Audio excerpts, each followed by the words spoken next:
Muy bien, hermanos, estamos en una serie que hemos llamado Mitos de la Vida Diaria. Una serie que comenzamos el domingo pasado y es importante, muy importante reconocer que a lo largo de nuestra vida desarrollamos creencias engañosas, ¿verdad? Creemos cosas que no son verdad, que nos detienen como personas y no nos dejan avanzar, no nos permiten muchas veces crecer. Y esto indudablemente pues afecta nuestro crecimiento espiritual. Hoy vamos a centrarnos en un mito muy común en la vida y es no puedo hacerlo.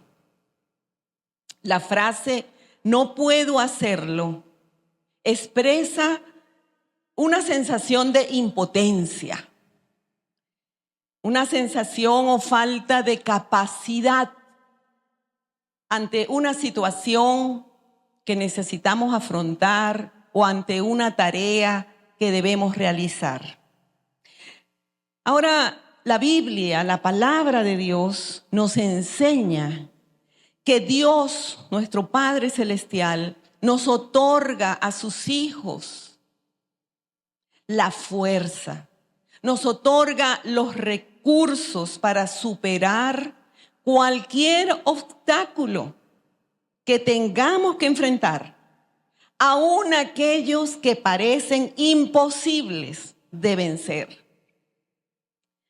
El mensaje de hoy está centrado en el libro de Números, el cuarto libro de la Biblia, entre los capítulos 13 y 14. Así que los que tienen sus Biblias, abran allí en el capítulo 13 de Números su Biblia para que podamos ir estudiando, ¿verdad? Estos dos capítulos y lo que el Señor tiene para nosotros el día de hoy. En estos dos capítulos se narra un evento que vive el pueblo de Israel mientras está en el desierto. El pueblo de Israel se encuentra frente a la frontera de la tierra prometida.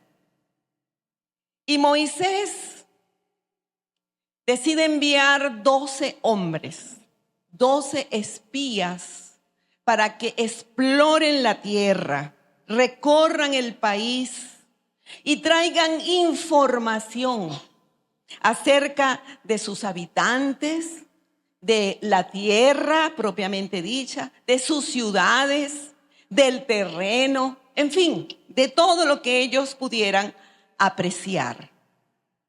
10 de estos hombres, vienen alarmados por lo que vieron. La visión que tuvieron de aquella tierra, lejos de recordarles que aquella era la tierra prometida por Dios, la tierra de la promesa, lo que les atemorizó fueron los gigantes que ellos vieron en las ciudades.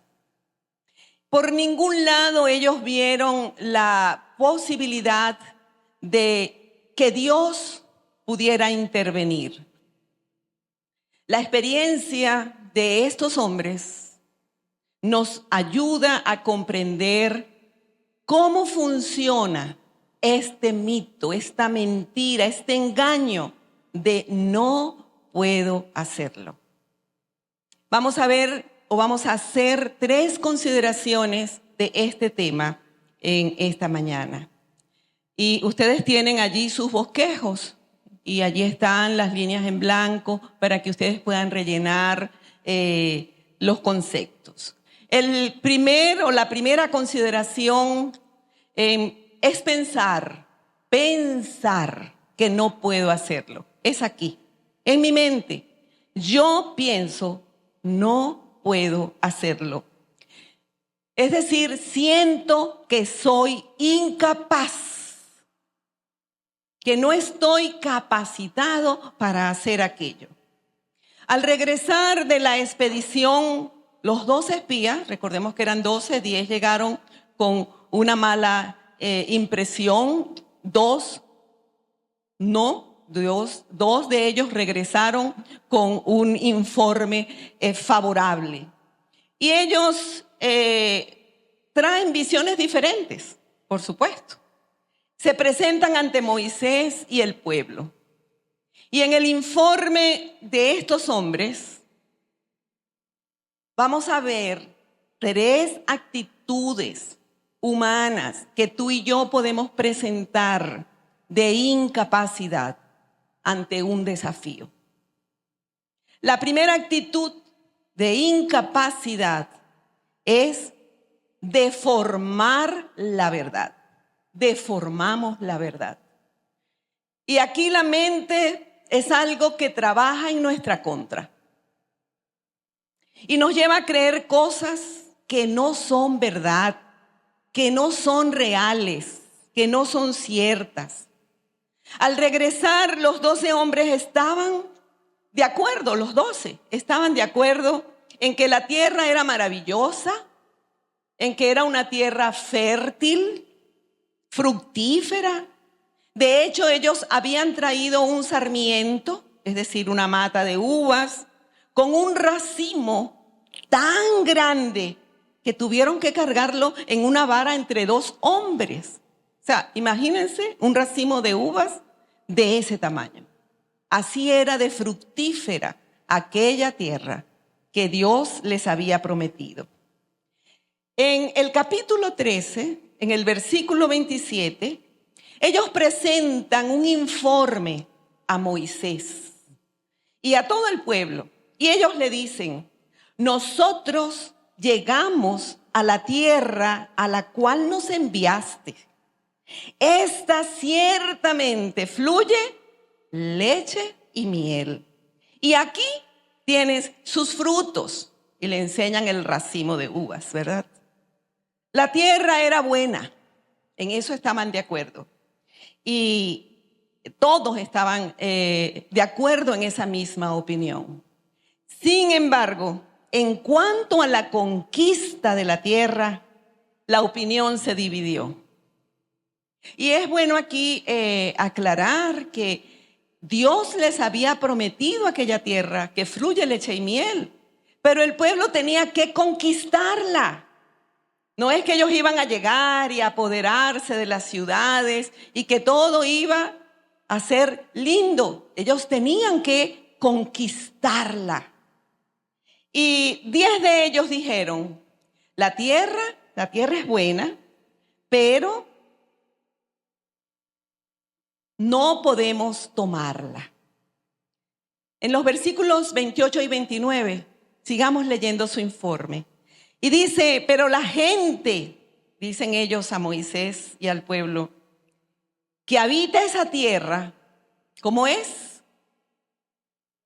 Y las ciudades son muy grandes y fortificadas. Además, allí vimos a quién, a los hijos de Anak. ¿Saben que estos hijos de Anak eran los gigantes de la antigüedad? Los amalecitas viven en el Negev, y los hititas, los jebuseos y los amorreos viven en la zona montañosa. Los cananeos viven a lo largo de la costa del mar Mediterráneo y a lo largo del valle del Jordán. Y todas estas naciones eran enemigos de ellos. Aquellos hombres le expresan al pueblo y a Moisés varias razones, como hemos leído.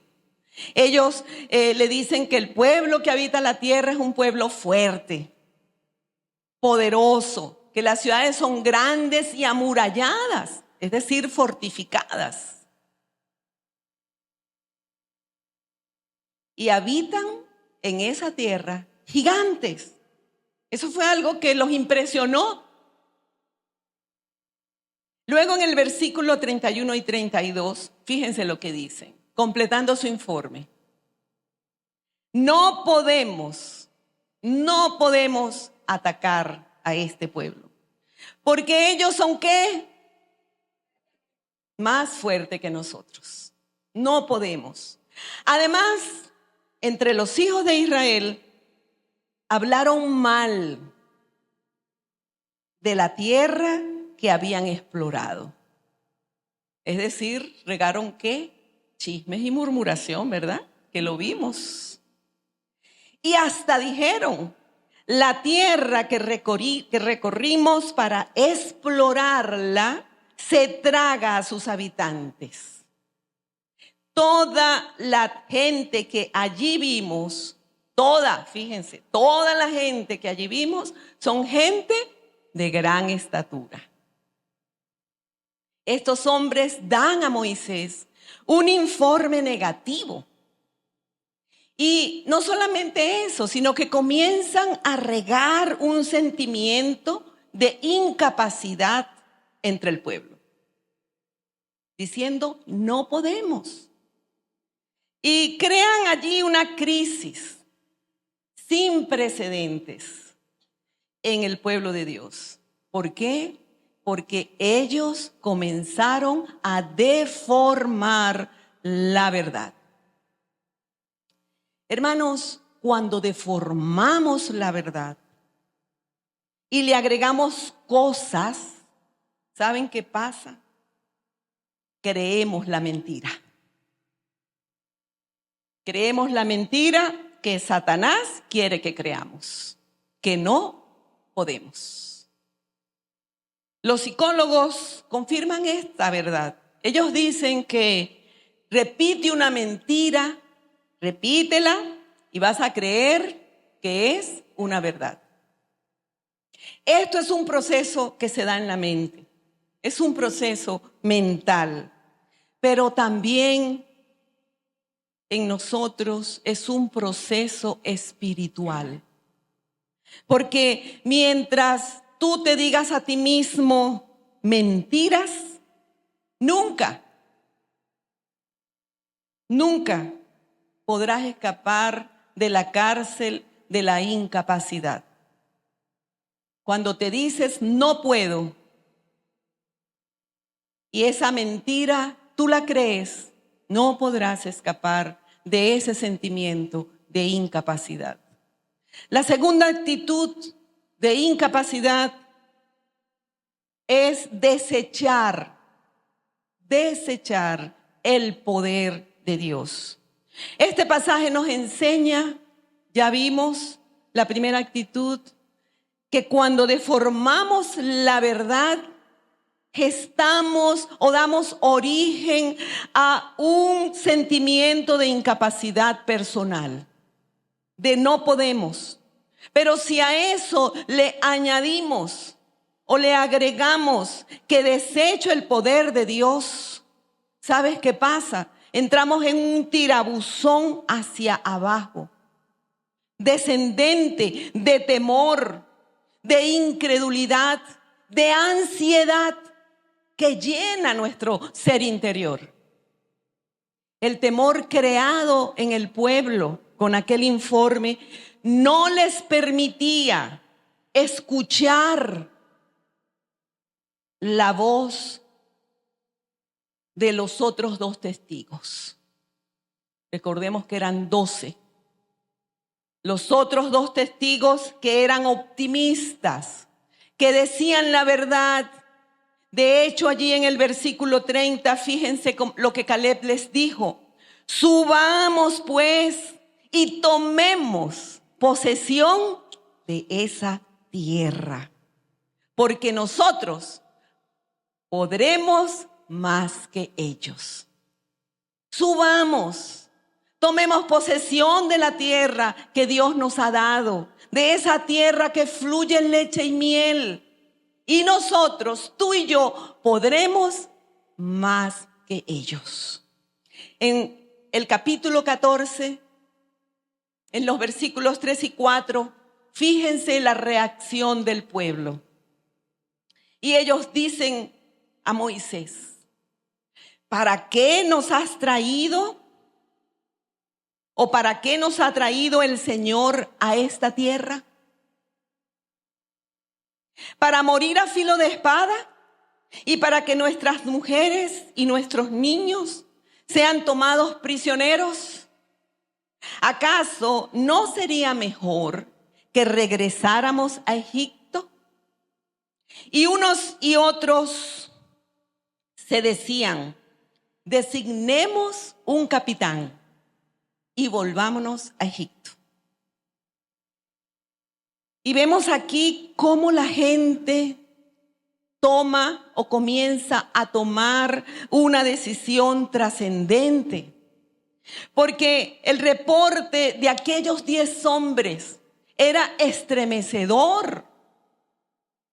Estos hombres habían dicho, como ya lo mencionamos, que las ciudades eran grandes, ciudades fortificadas, que había gigantes, que eran tan grandes que ellos parecían langostas.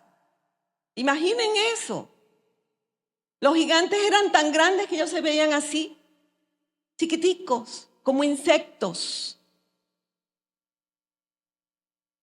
Y se armó una revuelta en el pueblo contra Moisés, contra Aarón. Y comenzaron a decirse unos a otros: designemos un capitán. Designemos a otro que pueda regresarnos a Egipto. Volvámonos a Egipto. Ellos preferían estar como esclavos, porque en Egipto, ¿qué eran? Esclavos. Comiendo frijoles y carne, según ellos, ¿no? Preferían eso a estar en el desierto, libres con Dios. Es verdad que el desierto es caluroso, ¿verdad? El sol es fuerte, hay peligros, pero Dios estaba con ellos. Ellos en sus corazones se volvieron a Egipto. ¿Cuántas veces podemos nosotros tener esa actitud en nuestras vidas? Ante situaciones que nos llenan de miedo, de temor, de ansiedad. Y decimos: no podemos. Alguien ha dicho que es más fácil sacar al hombre de la esclavitud que sacar la esclavitud del hombre. En sus mentes ellos pensaban todavía como esclavos. Y es importante que nos preguntemos: ¿qué está pasando? ¿Sabes qué estaba pasando? Que ellos estaban creyendo que el poder de Dios era menor al lado del poder de aquellos habitantes. El poder de Dios era más pequeño que el poder de aquellos habitantes. Y se olvidan de quién es Moisés, ese hombre de Dios que los sacó de Egipto, de la esclavitud, que los había guiado hasta ese lugar en el desierto, que había intercedido por ellos en varias ocasiones, que oraba a Dios por ellos ante sus manifestaciones de rebelión. Se olvidaron de quién era Moisés, pero lo más grave es que ellos se olvidaron de quién era Dios, quien con su mano extendida los había sacado de Egipto, de la esclavitud. Y ellos se mueren de miedo. Y dicen: mejor nos vamos a Egipto, vamos a regresar a Egipto. Vamos a vivir el futuro allí, sin Dios. Hermanos, muchas veces pesa en nosotros más el rumor, la exageración o lo que creo que han dicho de mí, para que yo me sienta incapaz ante una situación, ante un desafío, para que yo crea que no puedo hacerlo. El decir no puedo hacerlo significa que he permitido que en mi mente, recordemos que es un proceso mental, sea deformada la verdad. deformada la verdad. Y me permito en mi vida tomar decisiones desechando el poder de Dios. Tomarla en mis propias fuerzas, tomarla según mis criterios y desecho el poder de Dios. Y saben, mis hermanos, esto es peligroso, porque la consecuencia de esto es un daño personal, un daño en nuestras vidas, en todo nuestro ser. Tenemos una tercera actitud de incapacidad y es dañar mi estima personal. Sentir que no puedo daña mi estima personal. En el testimonio de estos 10 testigos, ellos dicen allí en el capítulo 3, en el versículo 33, allí vimos también, ¿qué cosa? Gigantes. Son los hijos de Anat, esa raza de gigantes. Ante ellos, a nosotros nos parecía, es lo que ellos creían, ¿verdad? Que éramos, ¿qué? Langostas. Y le añaden, y ellos también así les parecíamos. ¿Qué tal? Esto estaba aquí. Eso es lo que ellos creían. Estos hombres muestran un daño emocional que se llama autoestima negativa. No solo se creían inferiores, se creían menos, sino que imaginaban lo que aquellos hombres pensaban de ellos. Se imaginaban lo que los otros estaban pensando de ellos. ¿Cuántas veces nosotros caemos en eso también, verdad? Por eso dicen, allí habitan gigantes. Y eran tan grandes que nosotros parecíamos langostas. Chiquititos. Y lo peor de todo es que así les parecíamos a ellos. Todo aquí, en su imaginación. Saben, mis amados, mucha gente daña su estima personal. A causa de repetirse, no puedo hacerlo. No puedo hacerlo. Y lo triste es que muchas veces esto viene desde la infancia, desde la niñez. Tal vez cuando tu papá o tu mamá te decían, tú no sirves para nada. Tú nunca haces las cosas bien. Y se va quedando aquel pensamiento allí tatuado en la mente. Algo que se ha quedado en tu disco duro. Y llega un momento en que tú lo crees. Te haces adulto y lo crees y te sientes un fracasado. Aquellos 10 testigos nos muestran cómo se gesta, cómo se origina esta mentira en la mente de las personas. Y lo triste es que muchos cristianos, hijos de Dios, se sienten así, incapaces, impotentes. Yo no puedo hacerlo. Porque pesa más lo que sus padres o sus maestros o las personas que les rodeaban le dijeron. Pesa mucho más que lo que dice la palabra de Dios. ¿Qué dice la palabra de Dios sobre cómo? Todo lo puedo en Cristo que me fortalece. Todo lo puedo ¿en quién? En Cristo. Sí es verdad, no en mis fuerzas, pero en Cristo sí lo creo. En Él puedo avanzar. La segunda consideración que quiero hacer en esta mañana en relación a este tema es sobre las reacciones. Mis reacciones cuando creo que yo no puedo hacerlo. ¿Cómo reacciono cuando ese pensamiento está aquí en mi mente. Y en este pasaje encontramos 3 reacciones que el pueblo de Dios, que Israel presentó en aquella noche. La primera reacción la podemos llamar que es una reacción de frustración. Y aparece en el capítulo 14, en los primeros 2 versículos. Y dice: toda esa noche la congregación comenzó a gritar y llorar. Todos los hijos de Israel se quejaron contra Moisés y Aarón. Y aquí aparecen 3 verbos, a ver cuáles son.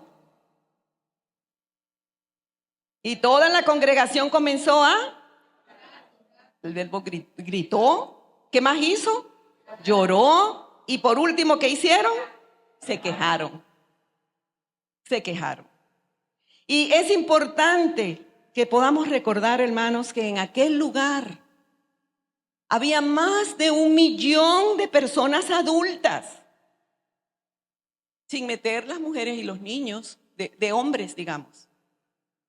Y se puede estimar que eran unos 2 millones de personas. Entonces, ¿pueden imaginarse ustedes lo que era el ambiente aquella noche en el desierto? Era un caos total. Todo aquel pueblo gritando, llorando y quejándose. Y esto llegó a tal punto que ellos querían apedrear a sus líderes y marcharse de regreso a Egipto. En medio de ese desborde popular surge la manipulación emocional, que fácilmente llega a la frustración. El pueblo no recuerda, se les había olvidado quién los había traído hasta allí.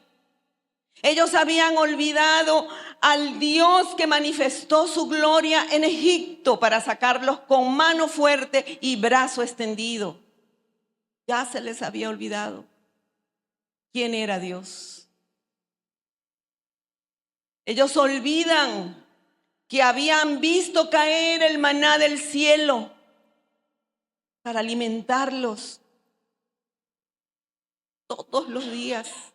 Ellos olvidan que su vestido y su calzado no había envejecido durante todo aquel trayecto, durante el desierto. Ellos olvidan que no tenían enfermedades, porque Dios les había dicho: yo soy Jehová tu sanador. Y eso evidencia frustración. ¿Cuántas veces nosotros nos olvidamos de quién es nuestro Dios? El Todopoderoso, para el que no hay imposibles, que nos extiende su mano, un Dios que es fiel, como hemos cantado, una fidelidad que nunca se agota, que está a nuestra disposición, que está allí para nosotros. A la reacción de frustración sigue una segunda reacción, que podemos llamarla la reacción de depresión. Depresión. Y leamos el capítulo 14, nuevamente parte del versículo 2 y el versículo 3.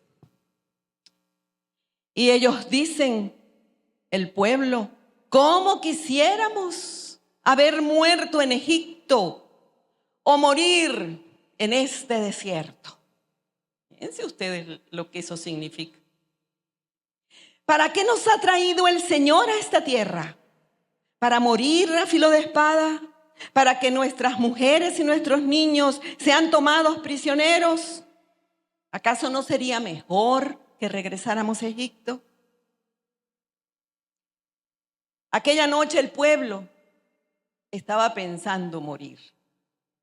Eso es lo que expresan sus palabras. ¿Por qué? Porque ellos tenían mentalidad de esclavos. Mentalidad de esclavos. Y el esclavo sabía que su vida no valía nada. Su vida no tenía valor.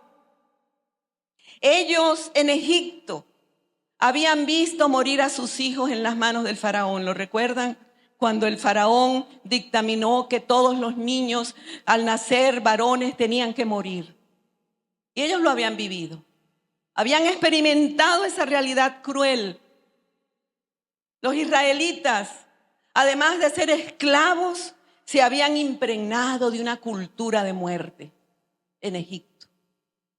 ¿Y saben qué? La persona que desea morir está deprimida. O lo podemos decir al revés. La persona que está deprimida desea morir. Por eso vemos hoy en día tantas personas que se quitan la vida.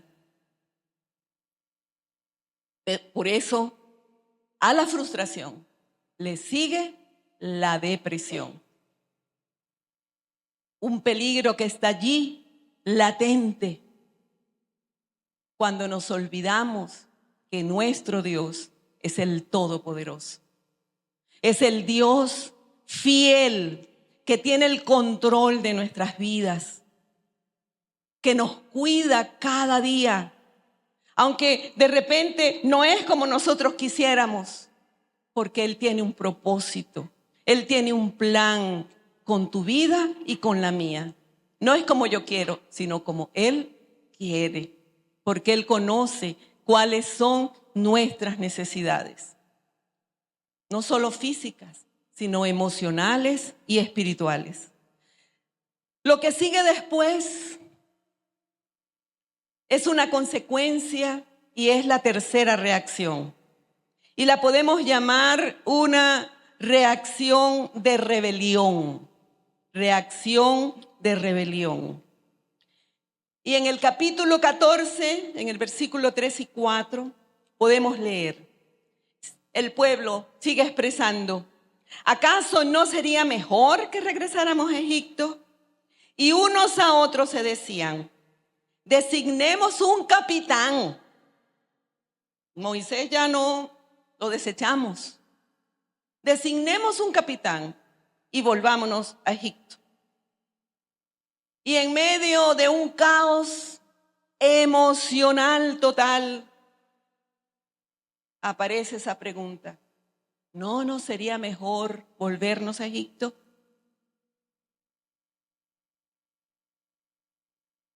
¿Ustedes se imaginan cómo los iban a recibir los egipcios?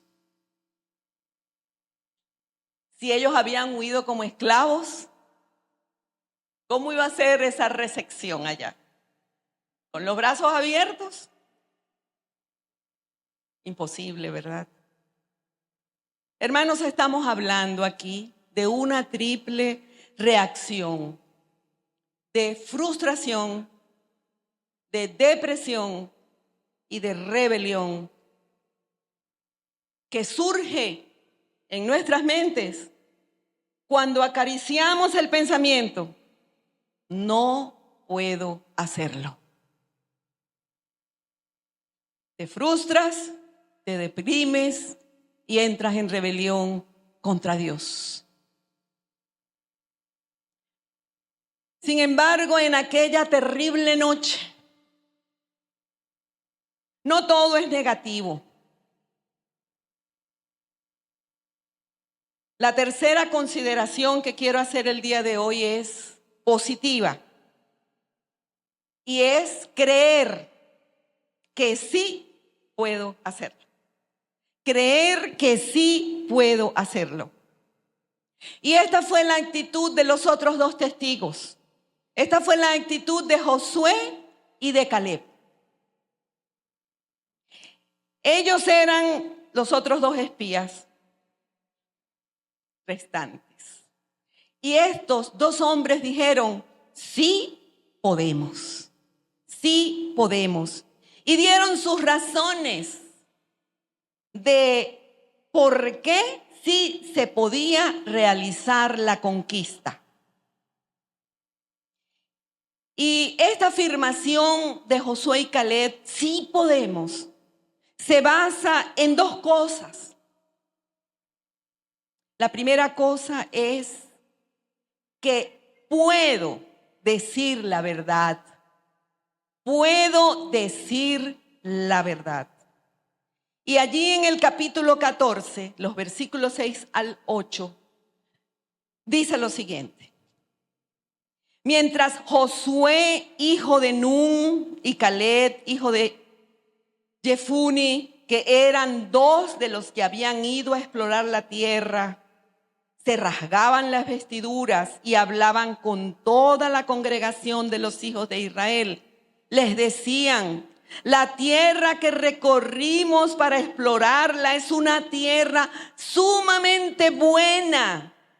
Si el Señor, ¿qué cosa? ¿Qué expresan ellos? Si el Señor se agrada de nosotros, Él mismo nos introducirá a esta tierra. ¿Y qué más? Nos la entregará. Es una tierra que fluye leche y miel. Ellos habían visto la tierra junto con los otros 10. Ellos habían visto que era una tierra fructífera, magnífica para vivir. Y no le agregan nada, porque esa era la verdad. Era la verdad. Ellos dijeron la verdad. Y hermanos, es importante que en la palabra de Dios, en la Biblia, encontramos el respaldo para creer, para agradecer al Señor cada día de nuestras vidas, lo que Él ha hecho de ti y de mí. ¿Saben por qué? Porque Él nos considera valiosos. Él nos ama. Él nos considera capaces. Porque Él es quien te capacita a ti y a mí. Él nos capacita para enfrentar los desafíos cuando descansamos en Él, cuando creemos en Él.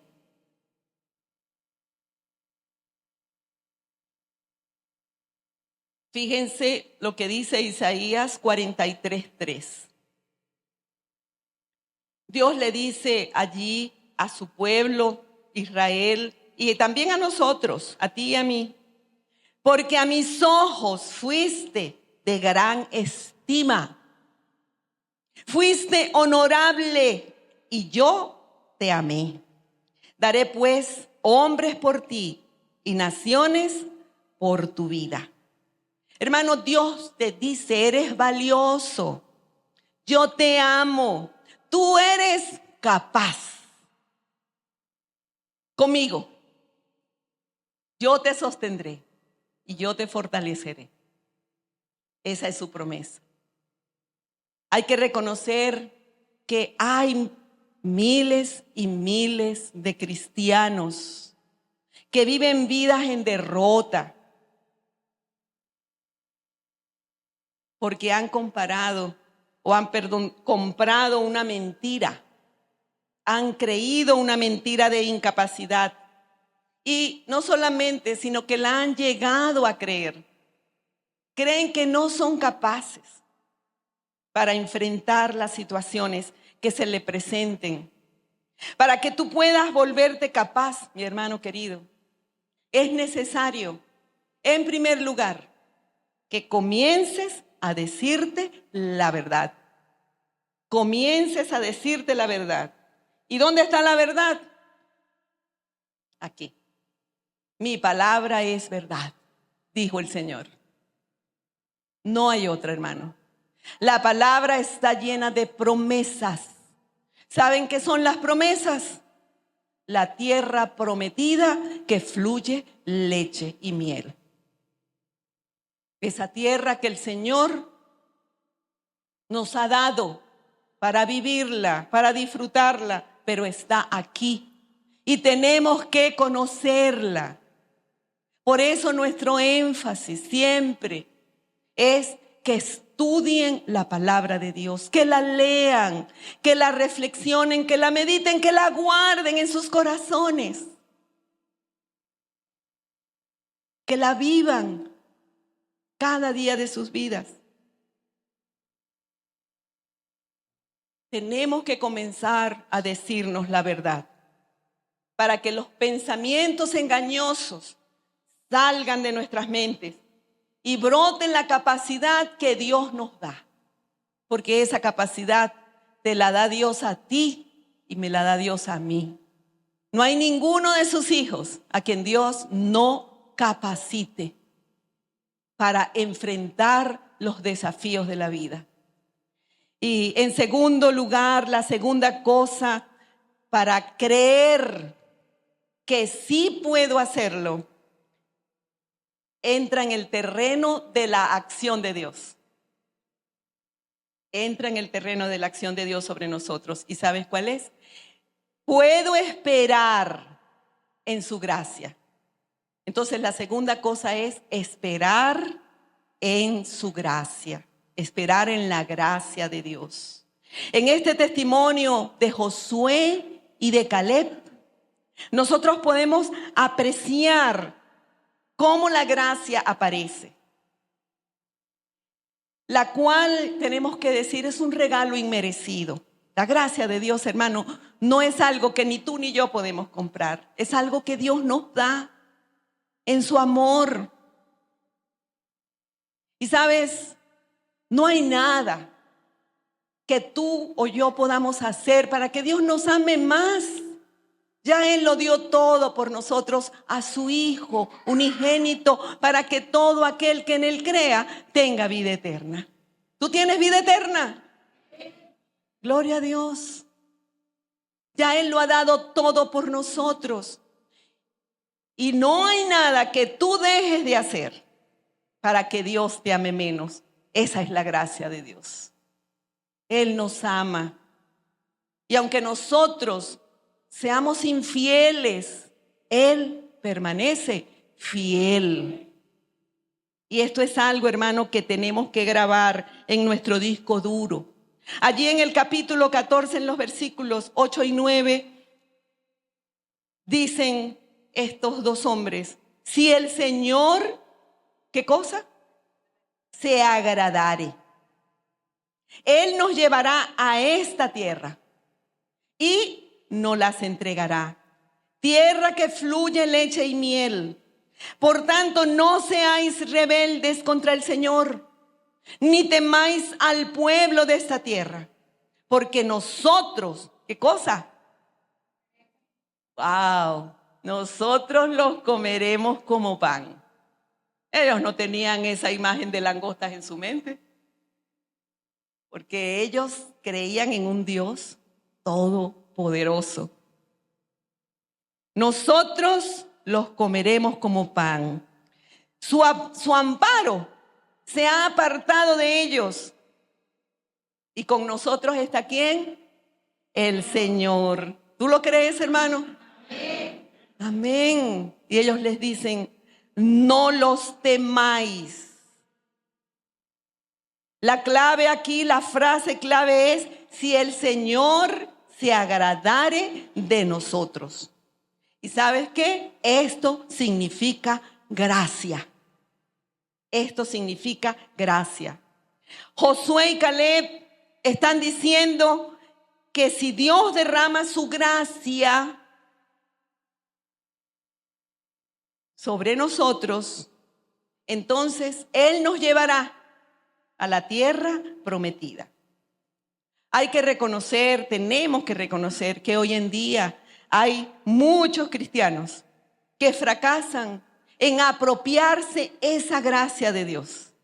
La creen aquí, sabes, en la mente, pero no la experimentan en su ser emocional.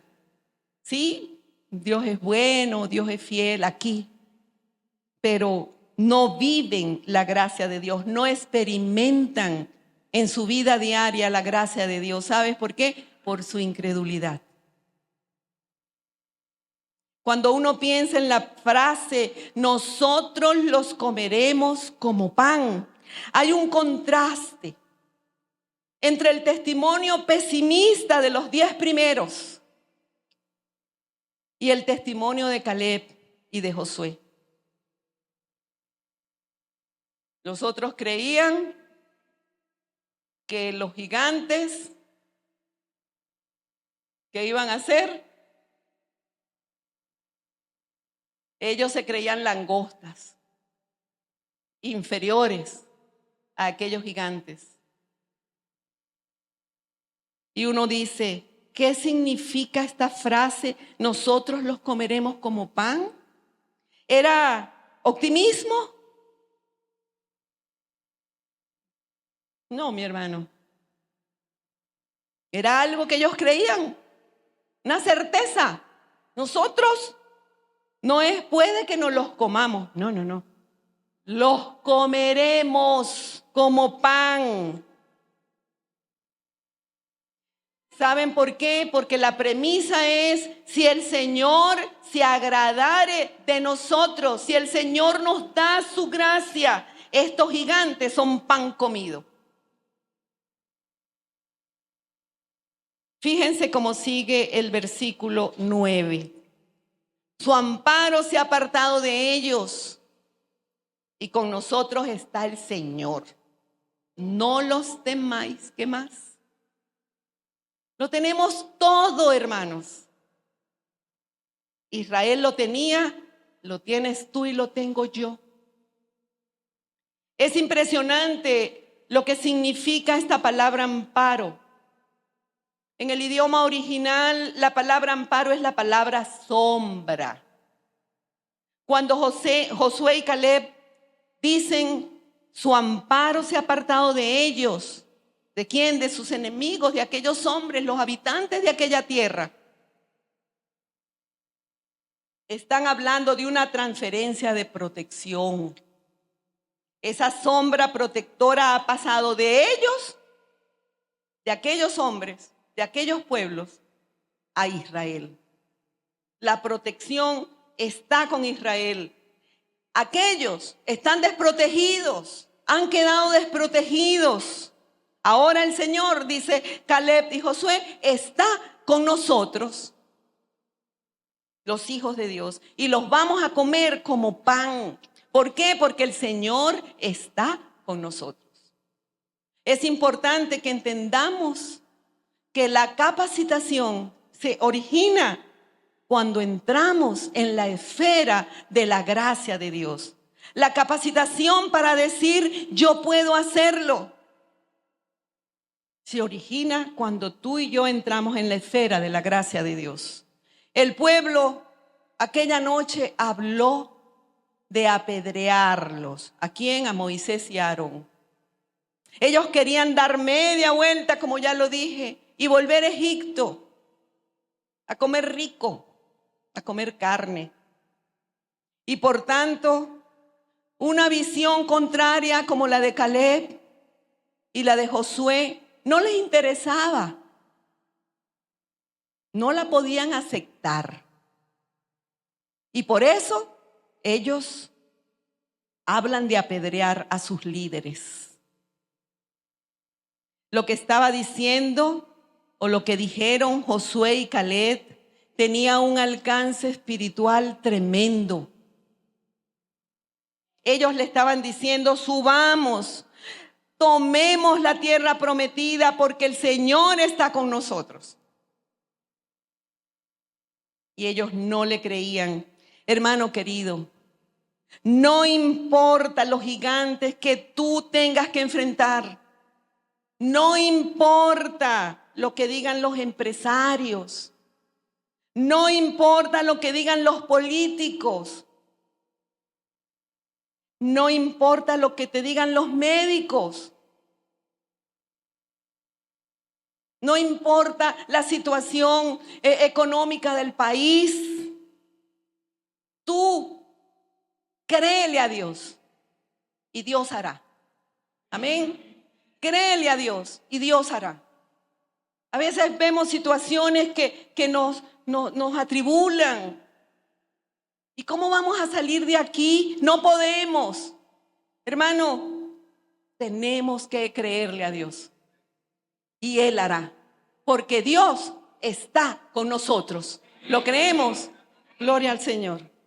En aquella terrible noche, en medio de aquel colapso emocional en que estaba el pueblo, con una multitud dispuesta a apedrear a Moisés y a Aarón, estos dos hombres se postran en tierra. Ellos están buscando a Dios.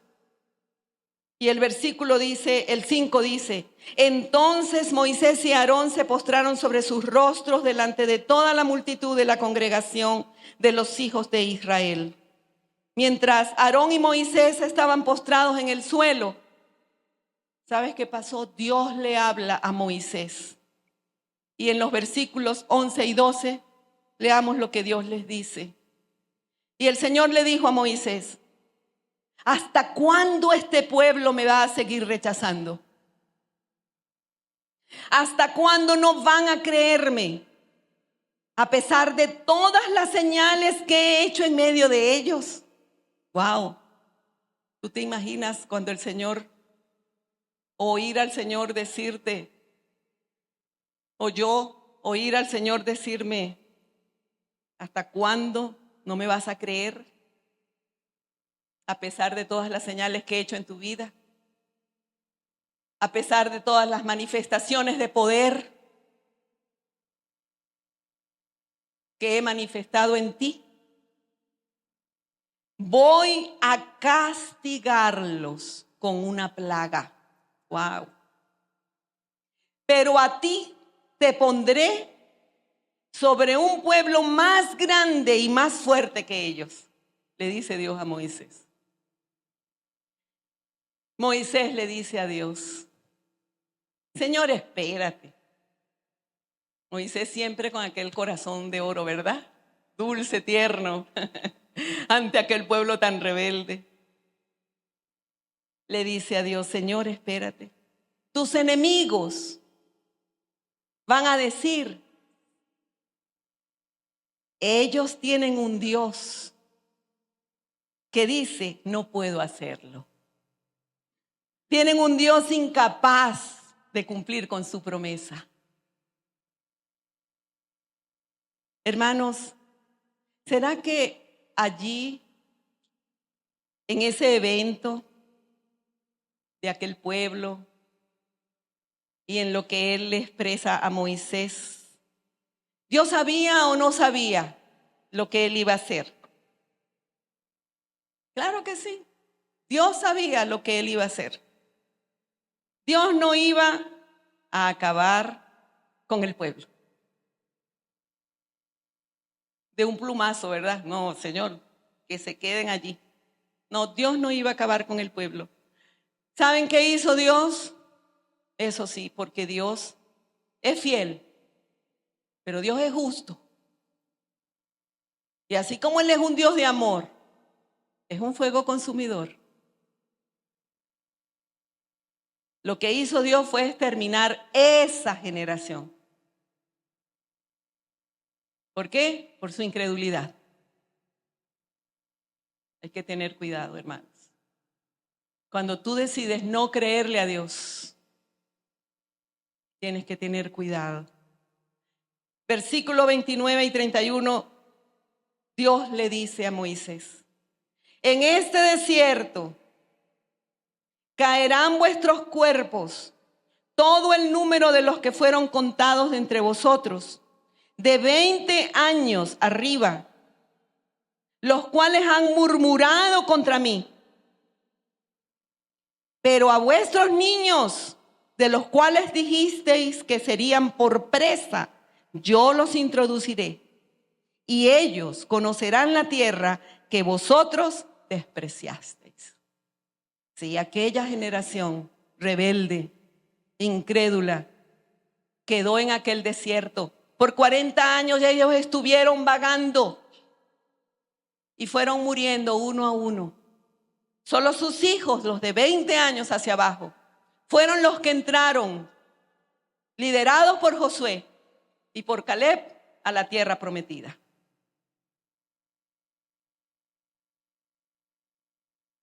Hermanos, hemos dicho, sí, sin Moisés, porque Moisés, Dios no le permitió entrar, porque cuando ellos le pidieron agua de la roca, Dios le dijo, golpea la roca, y Moisés la golpeó 2 veces. No fue lo que Dios le ordenó. No glorificó a Dios en ese momento, porque Moisés estaba hasta aquí de la incredulidad y de la rebeldía de aquel pueblo. Pero eso le valió a Moisés el no poder entrar en la tierra prometida. Ahora hemos dicho que tenemos que esperar en la gracia del Señor. ¿Cómo acciona esa gracia de Dios en nosotros? En el Nuevo Testamento encontramos al apóstol Pablo. Ustedes recuerdan que el apóstol Pablo tenía una enfermedad, tenía un aguijón en su carne.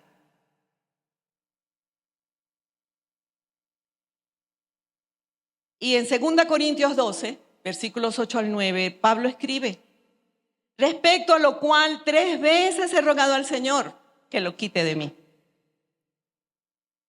Y me ha dicho, bástate mi gracia, porque mi poder se perfecciona ¿en qué? En la debilidad. La palabra clave en la respuesta de Dios a Pablo en la palabra aquí es perfecciona. Mi poder se perfecciona. Y perfección significa alcanza su máxima eficacia en la debilidad.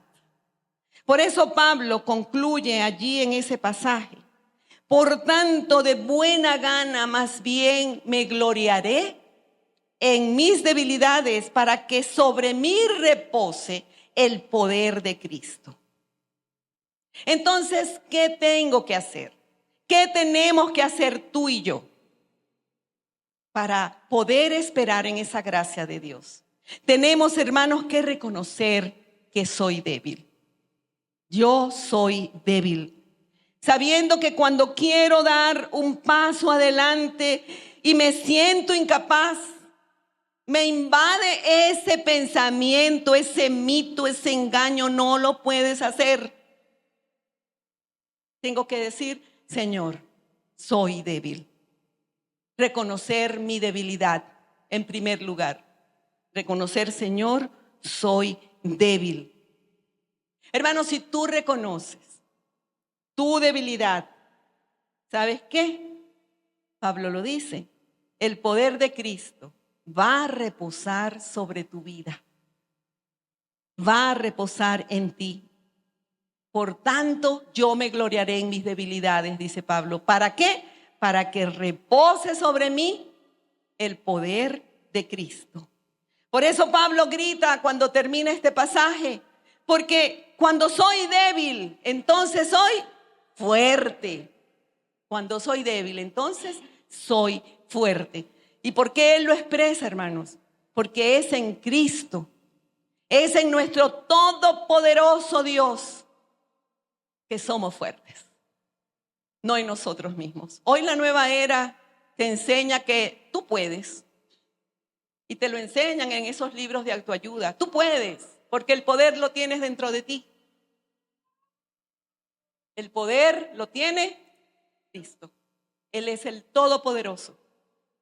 Y cuando soy débil, mi hermano, entonces soy fuerte.